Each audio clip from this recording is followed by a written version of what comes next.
Yo, what's up mga guys na napuntaan ni para sa atong tree planting nga project. Bitaw mga guys, no manam jud ang tataning MSTP nga project kaso nga lang naka-false man tayo instead of fruit-bearing tree. Limonsito man akong gitanom na mova. May na lang ganin jud kaya tagan kog chance sa mga maestra. Oh my gosh. Ano bago man akong kuha sa mga materials ganina, gabuho na sa daan ni. Kaya the plant needs the hole and the hole needs a plant. Hoy, sa ato pa kailangan ka mabuhoan bago ka matamnan. Hoy, bitaw mga guys, no ako na jud make sure kaya nga atong karon is ang Carnava tree. And as usual guys, nabuhok na po ta, tapos gikubkub na po nato. Tapos ato na pong gilagsak siya. Yeah, gibubuan na to siya afterwards. Yeah, as usual no, kailangan dyan yung documentation mo ng diba? Gwapo kayo ang gipicturean. Diba? Gwapo lagi kayo. Since nahuman naman ang kinahunhan nga tanong, adto na bunta sa sunod nga kahoy. Let's go!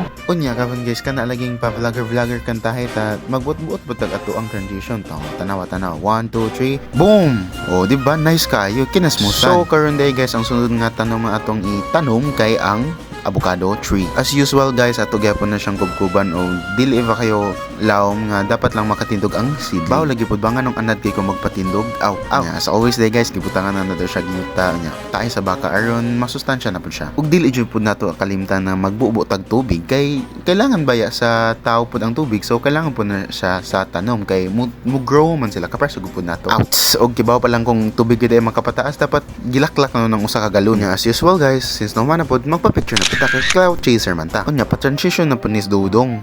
Di ba? Kana ba smooth kaayo ang pag-transition. Bitaw guys, so kanay magtanom na tas last na tong tanom which is ang mango or manggaray guys. Ini siya guys kay pangitaan dyan siya lugar kay taas ba niya siyang punuan if ever mudako ni siya. Before ka mo grow, dapat muhatag dyan ka space sa kapreso ka na relationship guys. Abas.